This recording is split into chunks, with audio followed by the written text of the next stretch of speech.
Selamat pagi sahabat Saroha yang dikasihi Tuhan kita Yesus Kristus. Sebelum kita mendengarkan firman Tuhan, kita terlebih dahulu berdoa. Kita berdoa, kasih karunia bagimu dan damai sejahtera yang dari Allah Bapa di dalam Kristus Yesus Tuhan kita. Amin.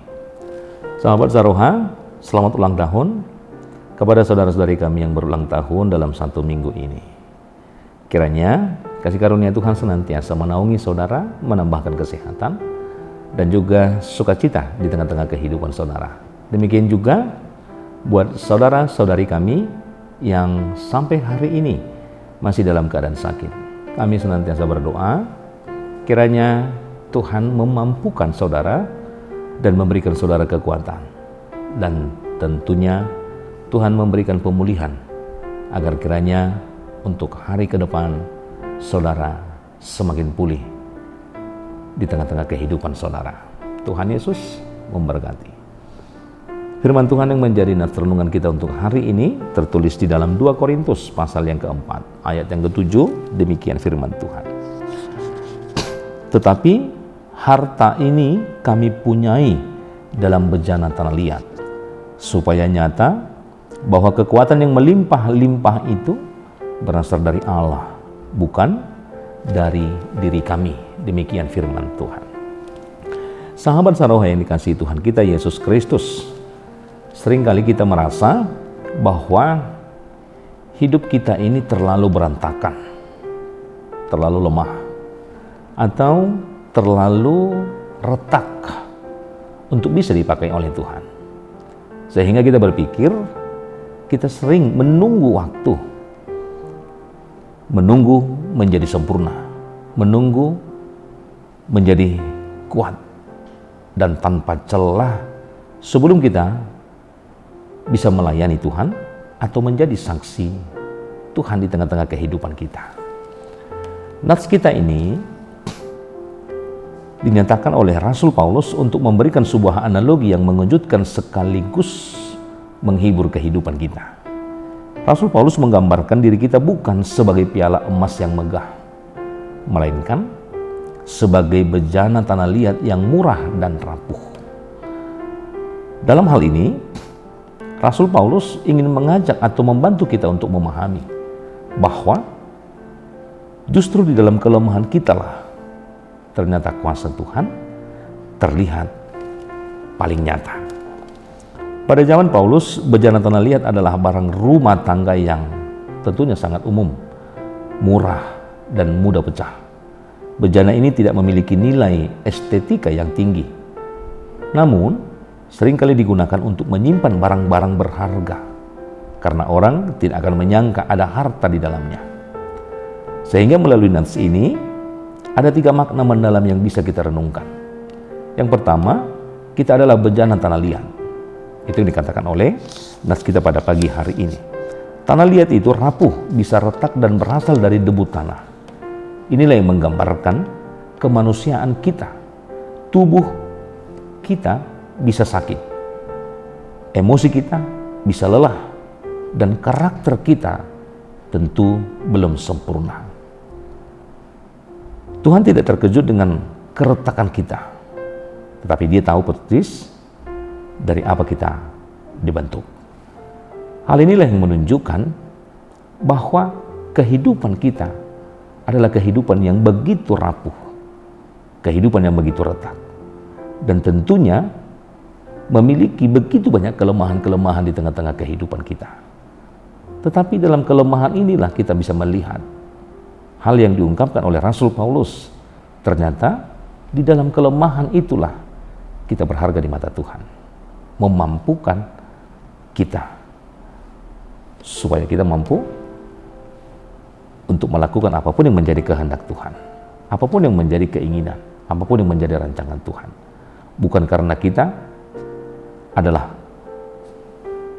seperti bejana yang rapuh, seperti bejana tanah liat yang bisa retak, atau seperti bejana tanah liat yang berasal dari debu tanah sehingga kita tidak berarti. Tetapi dari hal ini kita mau melihat bagaimana dalam kelemahan kita, dalam tubuh kita yang bisa sakit, dalam emosi kita yang bisa lelah, tetapi kita berharga di mata Tuhan. Yang kedua dikatakan Kristus adalah hartanya yang membuat bejana itu berharga, bukanlah dari bahan pembuatnya. Artinya, apa yang ada di dalamnya, maka itu yang membuat bejana itu berharga. Harta yang dimaksudkan dalam Injil merujuk atau menunjuk bagaimana kehadiran Kristus dan kemuliaan Allah di dalam kehidupan kita. Ketika Kristus ada di dalam kita, maka nilai hidup kita tidak lagi ditentukan oleh seberapa hebat penampilan luar kita, tetapi bagaimana dan siapa yang tinggal di dalam kehidupan kita. Inilah analogi yang ditampilkan oleh Rasul Paulus, bahwa di dalam atau isi daripada tanah liat, bejana tanah liat itulah yang menjadi atau yang membuat bejana tanah liat itu berharga. Dan itu merujuk apa yang ada dalam kehidupan kita, yaitu ketika kita mau hidup di dalam Kristus dan ketika Kristus ada di dalam kehidupan kita, sehingga membuat nilai hidup kita jauh lebih berharga dari penampilan luar kita, sehingga apapun yang menjadi kehidupan kita adalah kehidupan yang berharga ketika kita hidup di dalam Kristus dan Kristus juga hidup di dalam kita. Yang ketiga dikatakan retakan yang menjadi jalan cahaya. Mengapa Tuhan memilih bejana yang rapuh? Supaya dunia tahu bahwa perubahan hidup, kedamaian, dan kekuatan yang kita miliki bukan berasal dari kemampuan kita sendiri, bukan berasal dari usaha yang kita lakukan sendiri, tetapi hal ini merujuk bahwa semua yang kita miliki, sebuah perubahan hidup yang kita dapatkan, itu merujuk bagaimana sumbernya daripada Allah itu sendiri. Terkadang Tuhan membiarkan kita mengalami tantangan atau kelemahan, dan ternyata agar melalui semuanya itu retakan di dalam kehidupan kita, cahaya kemuliaan Tuhan bisa terpancar keluar dan dilihat oleh orang-orang lain. Sahabat Saroha, hal itu juga sama dengan kehidupan kita. Terkadang hal-hal yang sulit kita pikirkan, yang tidak kita kehendaki, bisa tampil atau bisa kita rasakan di tengah-tengah kehidupan. Tetapi ketika kita hidup di dalam Kristus, apapun yang menjadi celah di tengah-tengah kehidupan kita, tentu kita akan mampu menampilkan cahaya Kristus di tengah-tengah kehidupan kita. Setiap persoalan pergumulan hidup, maka ketika orang yang hidup di dalam Kristus, maka dia akan menampilkan cahaya Kristus untuk mengatasi persoalan-persoalan hidup.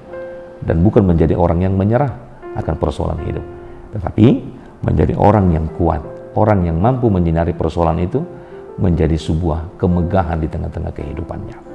Oleh karena itu sahabat Saroha yang dikasihi Tuhan kita Yesus Kristus, maka jangan malu dengan kelemahan yang kita miliki hari ini, atau perasaan kita tidak layak di hadapan Tuhan. Tetapi hari ini firman Tuhan melalui Rasul Paulus mengatakan, Tuhan tidak mencari bejana yang paling cantik untuk dipajang, tetapi Dia mencari bejana yang bersedia diisi oleh firman Tuhan. Biarlah dalam segala kerapuhan kita, dalam segala keterbatasan, dalam segala kelemahan, dan juga dalam segala ketidaksempurnaan kita, dunia melihat betapa sempurnanya Tuhan yang kita sembah di tengah-tengah kehidupan kita. Tuhan Yesus memberkati. Amin. Kita berdoa.